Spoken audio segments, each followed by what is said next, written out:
Please be seated. It's great to see another large crowd here tonight or this evening for the Peaceful Solution, and I'm sure there's a lot of you online at this time.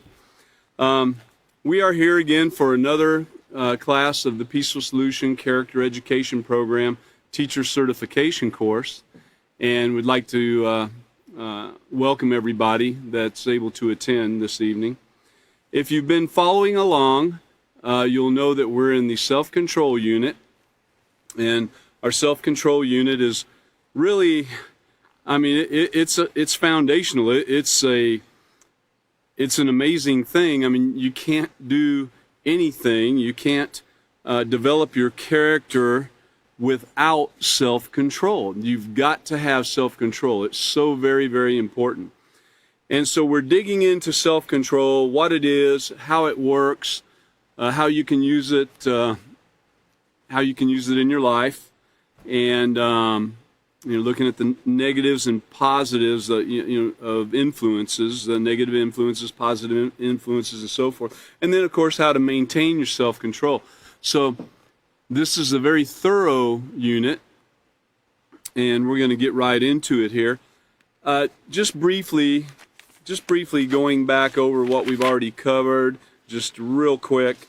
This particular chapter is maintaining your self-control, chapter 5. And so, it starts out talking about influences. Influences, of course, is something or someone who can affect the way you think, feel, and act. Excuse me. Then we talk about what are positive and what are negative influences. Excuse me. And then a little bit about where these influences come from. Of course, influences are all around us, as we know. In everything, in sounds, in smells, in what you see, what you put yourself in front of, the people around you, family, friends, co-workers, billboards, whatever. Everything is an influence. Whether it's negative or positive remains to be seen. And then, of course, talking about the violence that we see in the movies and video games and so forth, and helping you to understand it's not as harmless as you might think. So, moving on, we talked a little bit last class about more than just a great beat. We talked a lot about the music and how music plays on your emotions, and how people really respond to music. People are taught with music, and people base their entire lives upon a song that they heard that kind of went along with what they were thinking at the time, and fueled whatever rebellion or anything was going on in their mind, and they made it their lifelong ambition, kind of. And then, of course, here's what it all boils down to, and some of the consequences that come from that music and the violence and so forth, and the violence in the music. We ended up on page 128 actually 129 briefly, but mostly 128 last week. Self-control is the key, and then understanding the main point, of course, and talking once again about negative influences and how we should react to those negative influences when they come our way. So, to get things started off now this week, let's go on back to Lesson Plan 5, page D. And we'll just look at Procedure 6 again. Have students read the section entitled Self-Control is the Key, found on page 128. We did that. And then write the REACT acronym on the board. Of course, we don't have that, but we have it on we don't have a board there to write it on right now, but we do have our REACT acronym on page 129 in our self-control unit. By the way, for any of you that don't have a self-control unit in front of you, or if you have a computer, you can go on the computer and find the drop-down menu up the upper right, I believe it is, and you should be able to download the book, or at least bring it up where you can see and follow along. So by using self-control, we can learn how to react to negative influence so that we're not swayed to make choices that we will regret. And the self-control is the key to being able to resist negative influences and maintain positive moral character. And so one of the things we'd like to get across to our students, teachers of the peaceful solution, we've been learning a long time. We've been practicing the peaceful solution. We've been putting it to work in our life. And we know that there's ups and downs, curveballs and pitfalls, and we know that we're going to need to give ourselves a little bit of room, as we make mistakes and bad choices along the way while we're learning. Now, what we're trying to get across to our students too is to let them know not to be quite so hard on themselves when they find that they've made a mistake. Yes, understand it took place.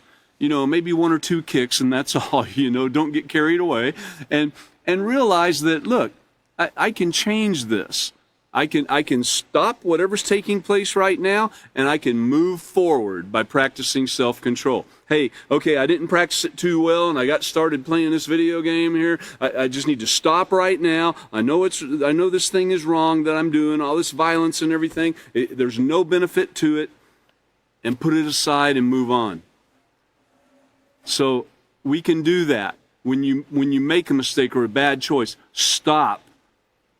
Consider all the things that you're looking at. You know what's wrong, and consider these things and what's going to take place and what kind of ripple effect and consequences it'll have in your life and everyone else's life, and then move on to practicing self-control, okay?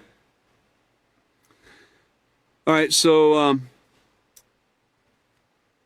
it goes on to say, ask students to identify the greatest influence in their age group and allow a few answers. That's on a page after the REACT acronym.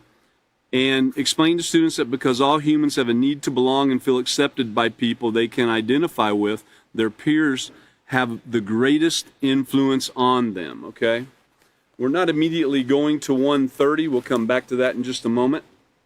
We're going to go on over to page 129 and finish up kind of where we left off. The last class we had just broken into this a little bit. Use the following acronym, this is at the top of the page, to help you remember how to react to negative influence. So we want to know how we're going to react. When these negative influences come about, what are we going to do? Well, if you can somehow understand that the R in react, there's this acronym, and if you can remember it, it's a little bit tougher than the STOP acronym, but you can do it. Recognize whether the influence is positive or negative. That's the very first thing that you've got to do. Hey, if it's a positive influence, go on. The light's green. Move along. If it's a negative influence, or if you're kind of not sure, the light's yellow or it's red, then stop. Examine all your options. Think about it. This is really the STOP acronym in another way. And then, act with positive moral character. Consider the consequences or rewards, and think about making the right choice, and put it into action. So let's take a closer look. Recognize, and the only way you're going to recognize whether the influence is positive or negative, how do you think you would do that? How do you think you would be able to recognize something like that? You're just sitting there and you look at it and you're like, hey, I think that one's positive. I think that one could be negative. This one's positive over here. Hey, that could be negative. This one's positive. It doesn't come like that. It comes through knowledge and experience. The knowledge that you gain every time you join one of the classes of the Peaceful Solution Character Education Program, every time you pick up the book and read, every time you put it to work in your life is the experience part of it. So through knowledge and experience, you should be getting better at recognizing a positive or negative influence as it comes your way. And yes, you can make that call. And at some point, after a lot of experience, you can pick it out that fast. Hey, that one's negative. That one's positive. I'm getting away from that. I'm coming to this, So recognize whether the influence is positive or negative, and remember a negative influence can be dangerous and it can affect your ability to make positive choices. Yeah, a negative influence can be dangerous and can affect your ability. If there's a negative influence out there, it doesn't mean that you have to take hold of it. Even though it's hard to be around negative influences without it having some effect on you, You don't have to take hold of it and your actions show that, you know. So it can affect your ability to make positive choices. A positive influence shows value for life and encourages the building of moral character. You know, shows value for life. I mean, that's one of the things we can look at, and you can see in the news immediately the negative or positive influence and the negative or positive character that is being exhibited on a very simple thing. You know, there is, though a lot of the people that might be saying, you know, pro-life, down with Roe versus Wade and so forth, they might have some other things going on in their life, but at least one thing they're exhibiting is that they have a belief that life is valuable. And then on the other side of the road there, you've got the ones that are, and this is all over the news, you've got the ones that are saying, no, we want abortion, we want pro-choice, and so they, on the other hand, don't have a clue that life is valuable. Now, it's interesting how things take place from then on. They're looking at when someone's born, but then, okay, we get to where we're about 17 or 18 years old, and they have no problem. A lot of them, even the ones that say that life is valuable when it's born, a lot of people don't mind sending people off in the military to get killed or kill. So, you know, there's this mixed up world, this mixed up set of values. And that's why we're here with the peaceful solution. You know, killing is killing, regardless of what age it is, regardless of whether you call it murder or what. You know, if you're killing somebody, there's nothing out there that can really make it legal.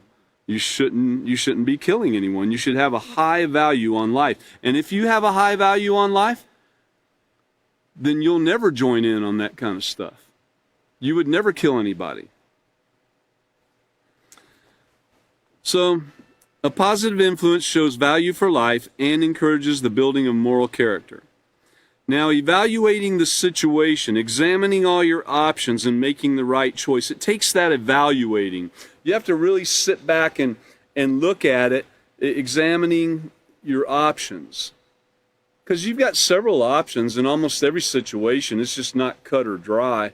In some it is, I guess, but you've got options. You know, you can pick to do this, or you can pick to say this. You can pick to say something positive in a smooth, kind manner, or you might choose to say that something positive in a little more firm, assertive manner. You know, so you've got options to look at, and the person or people or situation that you're dealing with is going to determine what option that you choose. Again, it takes knowledge and experience to be able to choose properly. So once you have determined if an influence is negative, you can consider those choices then. And here are some simple options that can help you if a violent or sexually explicit movie is on TV. Number one, you could, let's see, I like number 3 there, but number 1, you could turn to another channel. Yep, that's a great choice. You could just take off and ride your bike. You could turn off the TV. You could do some homework. You know, if you don't have any homework, you could do some chores on the other list over there, or you could take care of some projects. For some of us older people, we might have some projects we do here a little, there a little on, and we could go do a little bit on one of those. Read an appropriate book, bake some cookies, go for a walk, cook something, whatever. Find something positive to do. And then we go on to the A, REACT, the acronym. The A in REACT is act with positive moral character. Now, to be able to act with positive moral character, of course, you have to know what moral character is. Once again, needing that knowledge, and of course, with the experience, you notice it pretty quick. Page 14 in our character unit, and there's several notes here that revert back to the character unit in our self-control unit here. On page 14, this whole section right here in the character unit is focusing on character, of course, and the positive side of character, these first few pages, and then it goes into looking at the negative too. But on page 14, it talks about the positive side of character. Your character is made up of many different qualities, and they are called character traits. Character traits can either be positive or negative. Now, for those of you that have been here a while and been coming to the classes, and all this is very basic and might seem very simple, but at the same time, it's something that you can't get enough of. It never hurts you to go back and look at the basics again, the very basics. So character traits can be either positive or negative based upon your values, what you've been taught, your choices, and your experiences. The key to having moral character is to develop positive character traits, which there's more than one. You don't just jump on it one day and say, I think I'm going to be moral from now on. You don't do that. You've got to develop this positive moral character. And you start out by looking at these positive moral character traits, and then you start doing what it takes to put these to work in your life and to develop them as part of your character. So when you demonstrate these traits on a consistent basis, you'll be known as a person of integrity. That's enough there. We can move on here. So act with positive moral character. We're back on page 129. Be prepared to make a stand to do what is right for the building of your character. Yeah, that's an interesting thing. You have to be able and willing to make a stand.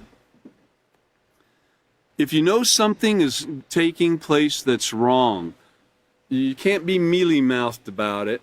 Now, you might have to sit back and think about what's the best way to go about it, considering your options, because you have options, whether it's positive or negative. So you could consider, now to do this positively, how would I go about ending this thing that's taking place? Whether you're interacting with other people, whether it's something, on your own, you're there by yourself and something takes place and initially you're kind of swayed to do the wrong thing, you can stop and make that stand to do the right thing.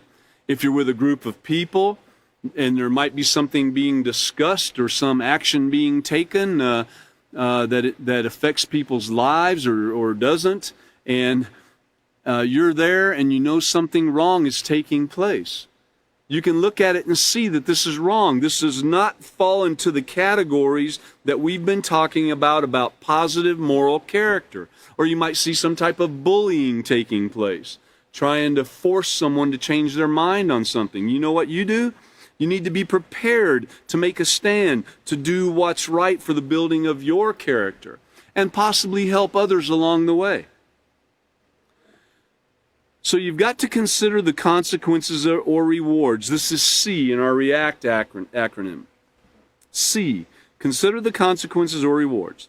The consequences of negative influences might not be obvious right away. Yeah, I mean, especially if you are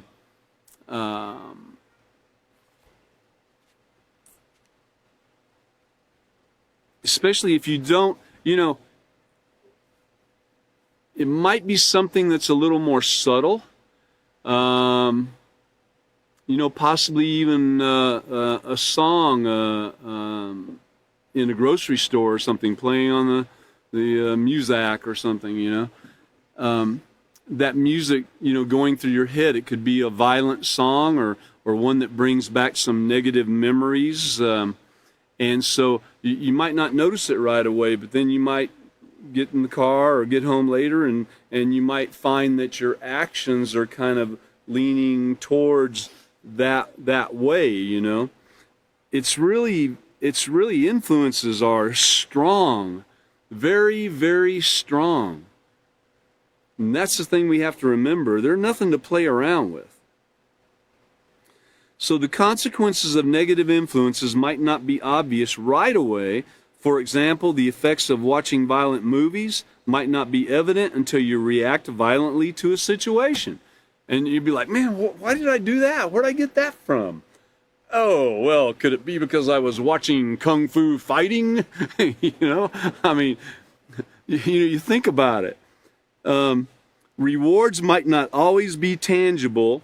It is a reward in itself just knowing you've done the right thing. And yes, it is. When you stand up, like it says, take a stand to do what's right for the building of your character, and you do that, there is a certain sense of well-being that comes with that, in knowing that you did the right thing. Now think about the benefits of practicing self-control. This is the T in react, and making the right choice. By filtering out negative influences, you are building your positive character, and you can be a role model to someone else. And remembering, we've said it many times, being a teacher of the peaceful solution, guess what? You have eyes upon you. Even if you aren't a certified teacher at this time, and you've been learning the peaceful solution, and people know you have, and every now and then you're talking to them about it. Yeah, this is positive moral character here, and you ought to practice self-control. And then they see you do something that's just way out there. Who are you? What are you? What kind of role model are you? Now, it's going to occur. I have no doubt in my mind it's going to occur. You're going to have a time where your negative character is displayed in front of some other people, possibly your students even. You know what? Give yourself a little room to grow. Understand there's curveballs and pitfalls. Get a kick or two and then get out of there and take over and start doing it again. Practice self-control. Say, okay, I made a mistake. I made a bad choice. Let me get back on track here. And you get back on track. And determine in your mind, set your mind in advance not to let it occur again. It probably will, but you keep doing it and keep doing it and keep doing it, and that's the practice. That's practicing the peaceful solution. On that last paragraph on consider the consequences, and it might not be obvious right away. There's in the character unit. Hold on just a minute, please. In the character unit on page 106, it talks about the ripple effect. So the ripple effect, I'm just going to read a little bit of this to you, but two of the most devastating results of negative character in our society and our world are violence and crime. The ripple effects from violence and crime have an impact on everyone. So you might not even know what effect your actions have been on somebody else around you that went home and then had a negative effect on that person, someone at home, or then that person went to school the next day and they had a negative effect on somebody else. It just kept on going, man. A ripple effect. Anything from, you know what, you can study the negative character traits, and you can look and see what's negative. I mean, if you're talking negatively about somebody, is that positive or negative? Oh, you're talking negatively about somebody. Must be negative. If you're talking positively about somebody that's building them up, then that's a positive thing. There's nothing wrong with that. Let's read just a little bit more of this. When a dishonest person steals someone's possessions, the crime of theft does not stop with the victim. The victim will most likely become afraid and overprotective of their belongings, and this fear and distrust will ripple outwards to friends, families, neighborhood. And everyone in the neighborhood is out buying cameras for their doors and alarms and going out and buying guns so they can carry them on their side and feel safe, That's what it leads to. It's a ripple effect. And so looking back at C on page 129, considering the consequences, considering that it might not be obvious right away, keep it in mind what this might lead to, what your choice might lead to. Yes, positive choices ripple outwards too, but the negative are the ones you hear about. Before we turn over to page 130, let's go back over here to the lesson plan. Lesson plan 5, page D or E. Up at the top, procedure number 7. Instruct students, halfway down the paragraph, instruct students to turn to page 130 and read the section Conformity and Peer Pressure. You know, this is a big deal, conformity and peer pressure. Have students complete the activity accompanying this section and discuss the answers and play the narrative. Of course, there's a narrative here that's several pages long called Promise Me. We're not going to read that tonight, but I encourage you to read it. Those of you online, download it and read it. It's a great narrative, a great story, kind of explaining some things about what we're talking about. So, looking back at conformity and peer pressure, let's go ahead and go to page 130. At the very top, the next significant source of influence that affects your age group or all age groups, okay, comes from conformity and peer pressure. Like TV, movies, and songs, conformity and peer pressure can affect your ability to develop a positive character. Conformity, I heard it described one time by one of the teachers that conformity, he said, think about a sock, you know. Here it is, it's just a blob of cloth, really, you know, that's got some type of form. But when you slip it on your foot, it conforms to your every little bump and crevice and wedge and everything in your foot. It conforms to it. And that's what conformity is. That's what it does. When you might be, you know, kind of a certain way, and then you get around a group of people and they're doing certain things and you start conforming to that every little bump and wedge, you know, that great personality you had or you have starts actually affecting your character by conforming and doing the things that the group wants you to do through peer pressure. Let's continue on here for a minute. Conformity and peer pressure. I'm not a robot. Nobody pushes my buttons. Well, to conform is to change your beliefs, attitudes, and actions in order to meet certain standards. All people conform in one way or another. Conformity is a normal part of the way we live and function.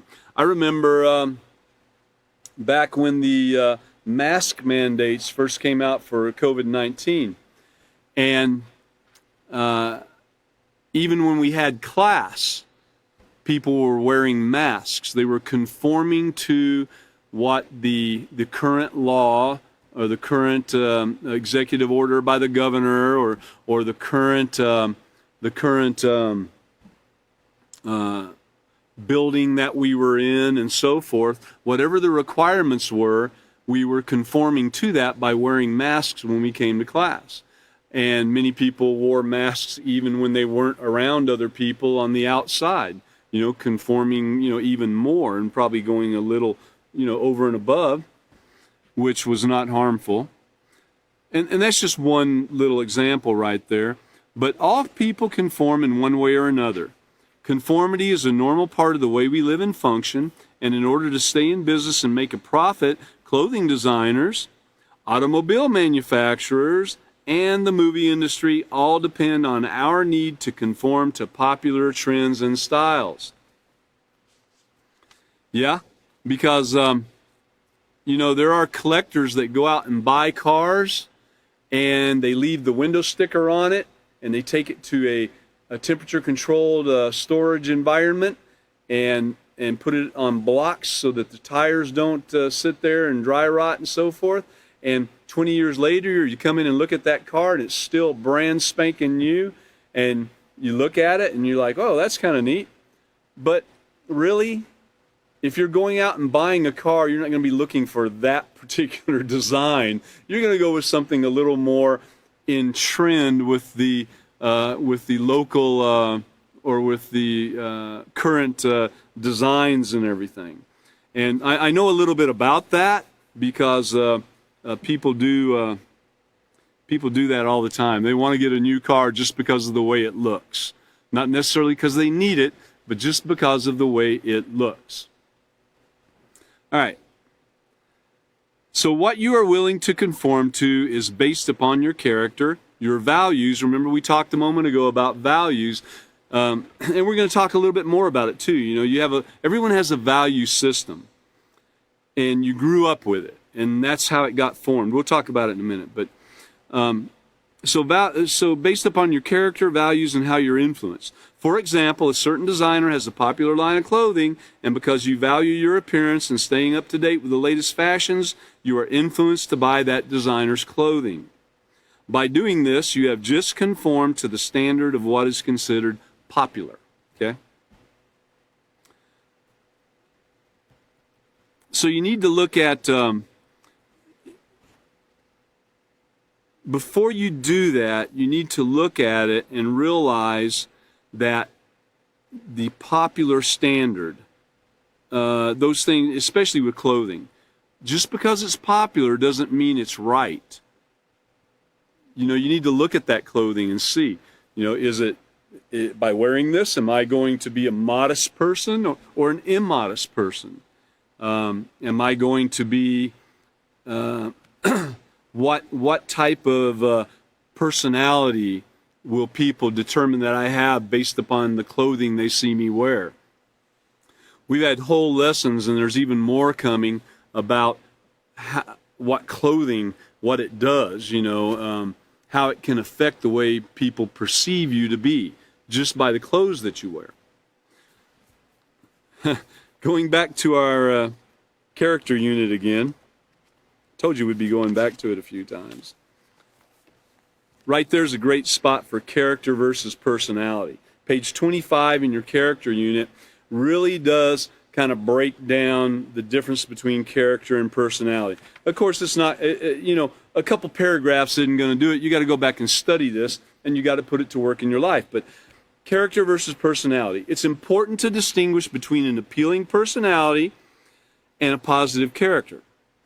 Keep in mind that personality is what we notice right away when we meet someone. It's how we present ourselves to others. In fact, if we meet someone who appeals to us, after only one conversation, we think to ourselves, oh, wow, they seem like a nice person. Character, on the other hand, is what helps you determine what's right and wrong. And character defines the way you treat yourself, the way you treat others, and it dictates your moral and ethical beliefs. It's not easy to recognize a person's character as it is to recognize their personality. And true character is hidden behind sometimes a fictitious personality. That's how a con artist operates. That's how they operate. They come on with a very trusting, kind, joyful personality, you know, clean cut, whatever you want to say, but inside they're doing some of the vilest acts, you know, taking life savings of a elderly couple, or you know that's just one thing. I mean, it goes on and on and on. But that's how a con artist operates, and we all should know even more about that in these days because of our phones. We get con calls all the time. They're called scam, and they've always got some con going. But you got to take time to learn about a person's character regardless of their personality. That's all we're going to cover right there. And go on back to page 130. So then peer pressure. Peer pressure is one type of influence that plays an important role in what you will conform to. It has a major effect on your character. If you don't think that you're influenced by your peers, then consider the following scenario. So you're hanging out with your friends, and one says, let's go to the mall, and everyone except you immediately says yes. You really want to go home, but instead of speaking up, you agree to go to the mall because you don't want to feel left out. When you get to the mall, your friends decide they want to see a movie. You, on the other hand, want to see a bookstore, want to visit a bookstore, but since nobody else wants to go, you decide to go to the movies, rather than have everyone hassle you because of your preference, you know. So, in a way, well, it's not just in a way, but negative peer pressure is bullying. Negative peer pressure is bullying. Now, you might be thinking that you're trying to bully someone using peer pressure to do what's right because it's what you want to do. But again, this is where you got to go back and look. Is this negative? Is it positive? You know, look at these influences and decide which way is right through your knowledge and experience, of course. So if you've had similar experiences, then you're well acquainted with what it feels like to put aside your own likes and dislikes in order to be part of a group. Sometimes if you're in a group and the whole group is against what you're standing up and wanting more information, or you're standing up and saying, no, this is wrong, but the whole group is coming against you. They're trying to bully you to change your mind. But if you've determined, remember, you got to stand up for what's right. When you take a stand, remember, examine all your options and then act with positive moral character. Be prepared to make a stand to do what is right for the building of your character and helping others too. Make that stand. It doesn't matter if everybody else is against you. If you've had similar experiences, then you're well acquainted with what it feels like to put aside your own likes and dislikes in order to be part of a group.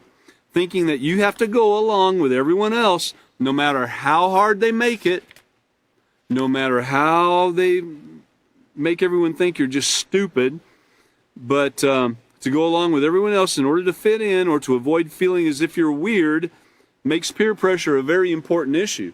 In fact, on page 70, again in our character unit, I told you, might as well have it handy on some of these classes. Page 70 in our character unit discusses peer power and how powerful it really is. As you get older, you rely on friends more for companionship and acceptance, which we have a whole unit on acceptance that we just got through with. And it's nice to be around others who are fun and share similar interests and personality traits as you. Having friends is great, but friends can also influence each other in negative ways. Remember, an influence is anything that can affect the way that you think, feel, and act. Anything that can affect the way you think, feel, and act. On some of the classes, we've pointed it out before, but it comes from the word influence, comes from an old Latin word, I believe it is. It's influere. Influere. And you know, it has the word flu right in the middle of it. If you figure it out, influence and influere, it has flu right in the middle. Just like when you get the flu, it comes. You don't even see it. You don't know it's even going to affect you, but yet it does. It affects the way that you think, feel, and act. You're thinking, oh man, I'm miserable sitting here, and the way you act, of course, because you can't do hardly anything.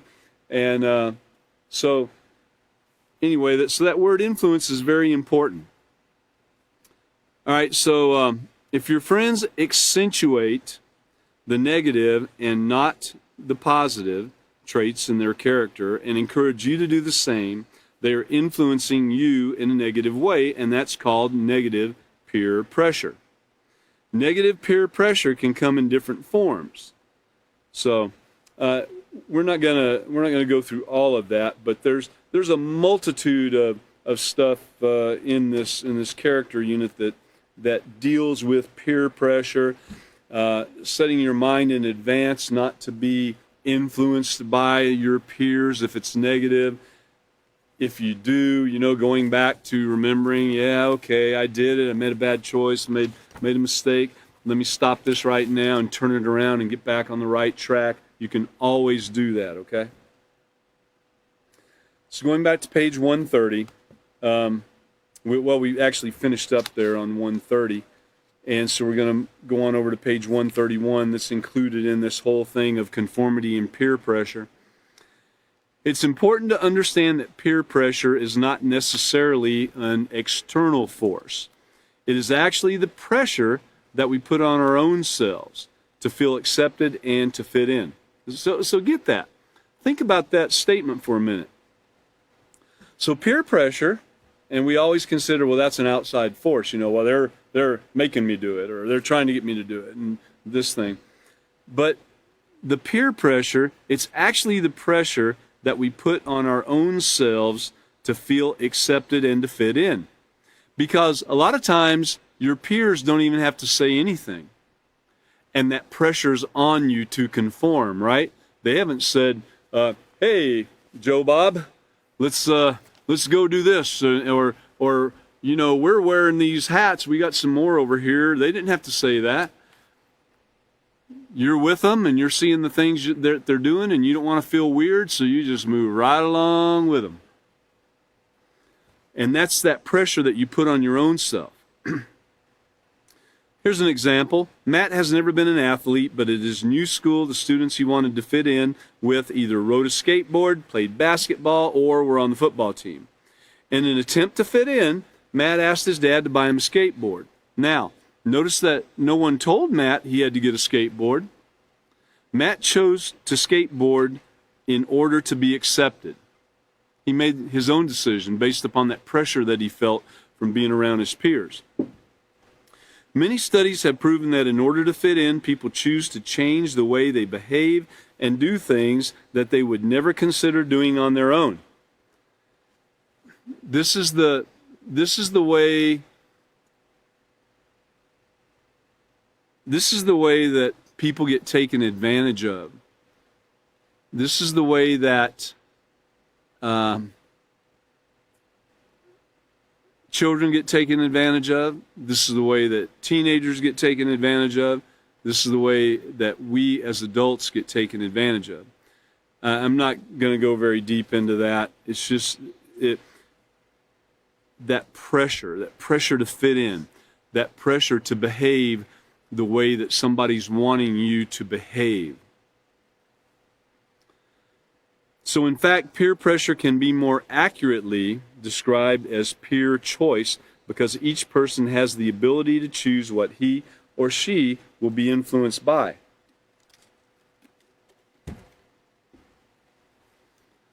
Have you ever considered the ways you conform in order to fit in with your friends? Do you all prefer a certain hairstyle? You can look around at hairstyles. I know a barber, and I know he's looking at hairstyles all the time on people, and just by knowing him and being around him some, I found myself doing the same thing. So I kind of notice when there's one that's kind of off the charts a little bit and everything, where, I don't know, in the past or when I was younger, I might not have noticed it too much. But now I tend to notice when, someone has a mohawk or something, it tends to stand out a little bit. Compared to most of the guys I know have very conservative hairstyles. So it just kind of stands out. But not just mohawks, by the way. But so what about the shoes or jewelry? Okay, yeah. You know what? I know even now people that buy a certain pair of shoes and everybody else sees it and they're like, man, are those comfortable? I think I'd like to get a pair of those too. And they follow suit and get a pair of those shoes. Do you use certain slang? That's one that really catches on quick, doesn't it? I'm not going to mention all the different slang words, fill your head with it. You might have forgotten about some of it, so we'll just let it go from there. Listening to a particular type of music. These similarities are called shared behavioral patterns and are examples of conformity. And this really is where I consider that values come into play too.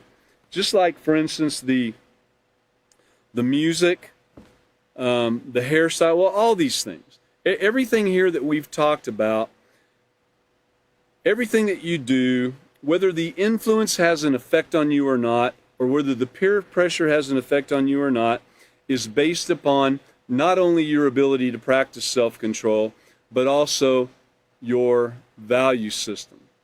You got to think about your values. You know, were you raised up, um, you know, listening to a particular type of music? Your whole family listened to it. Your whole family sang it and went out and did shows and stuff on it and all. You know, you were raised that way. It's part of your value system in a hard, heavy way. It's probably going to be hard for you to turn away from that music, you know. You know, let's go back here to the character unit again one more time. That might be the last time I go to it tonight, but we'll just see. Go to page 6 in your character unit. This right here is an amazing thing. This whole thing talking about values and morals. You know, it's so basic. It's towards the beginning, or it's right at the beginning of the character unit. And so that shows right there that it's extremely important. It's one of the first things that you bust into. Well, let's take a look at it for just a minute. Values. Values are what you believe in or feel strongly about. Now, you know, we're seeing people that feel strongly about certain things on the news. If you look at the news at all, you can't help but see you got this group over here, pro-abortion, this group here, pro-life, you got this group, pro-gun, you got this one, anti-gun, you got this one, pro-voting booths, and this one, no-voting booths, and this one, fix the election, this one, don't fix the election. I mean, you know, you got so many things. You got the Republican, you got the Democrat. You got the ones, the people that want to continue drilling for oil. Then you got the ones that don't want to drill for oil. You have the ones that want to cut down trees and the ones that don't want to cut down trees. I mean, you name it, there is a pro and a con on that thing. And so you can look in the news and see a multitude of it right there. Well, most of them didn't just go out and make their choice right then. I guarantee you a lot did, though, because they get involved with this crowd mentality.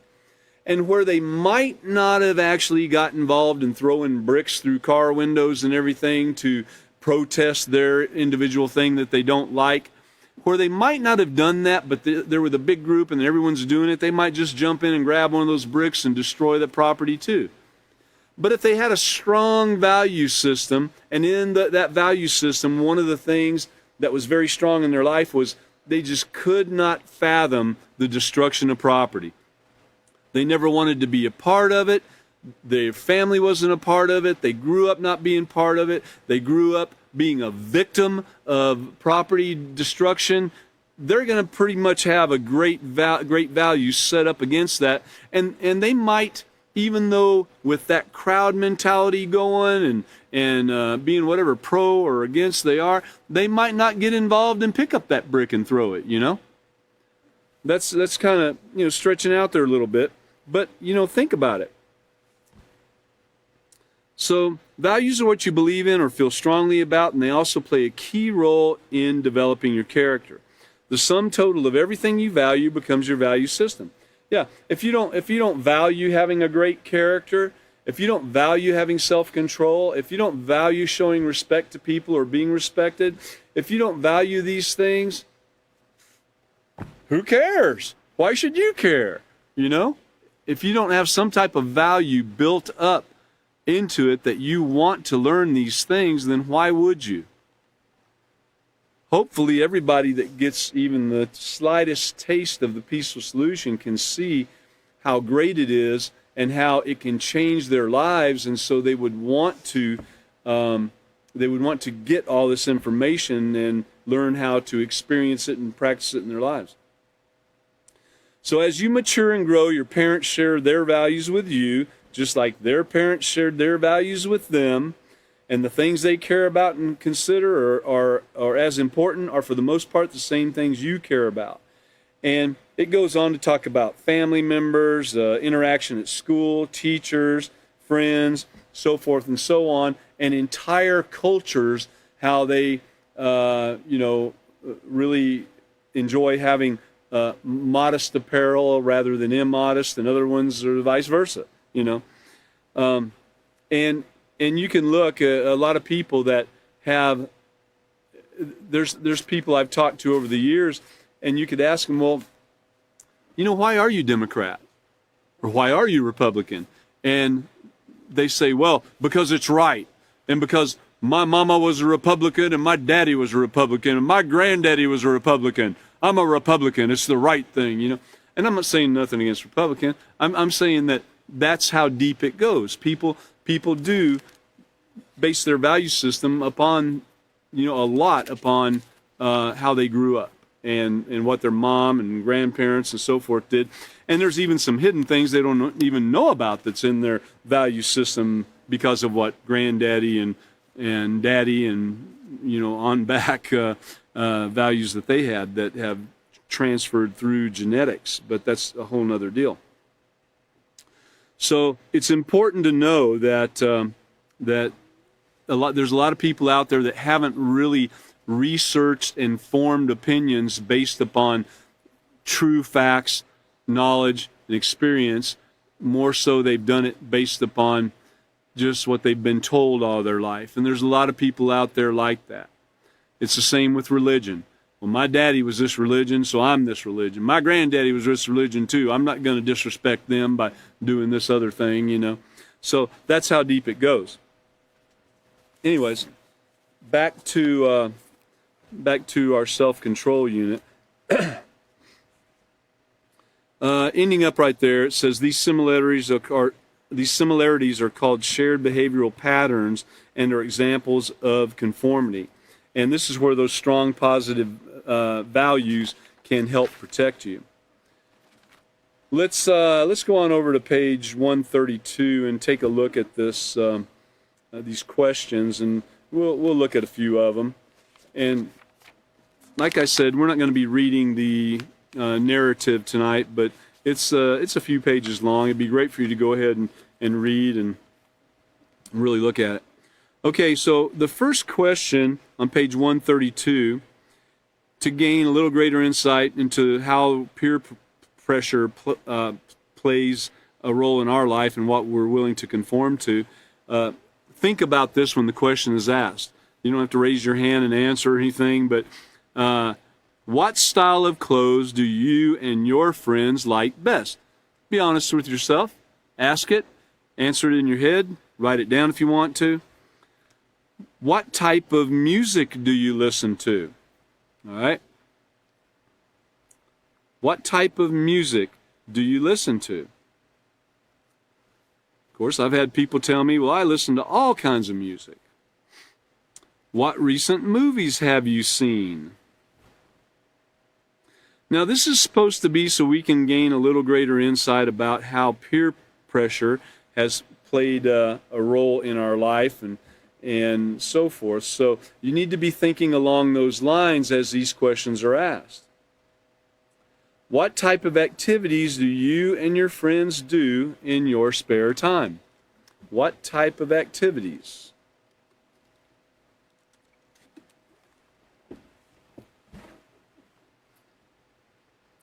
So think about those activities a little bit and think, are they negative or are they positive?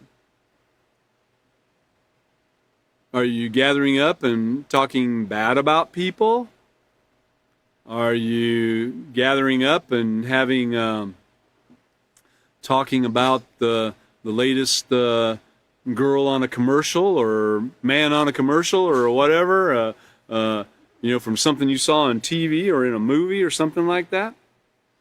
Or are you gathering up talking about how great a job this person did on a certain project or on the job, or how great a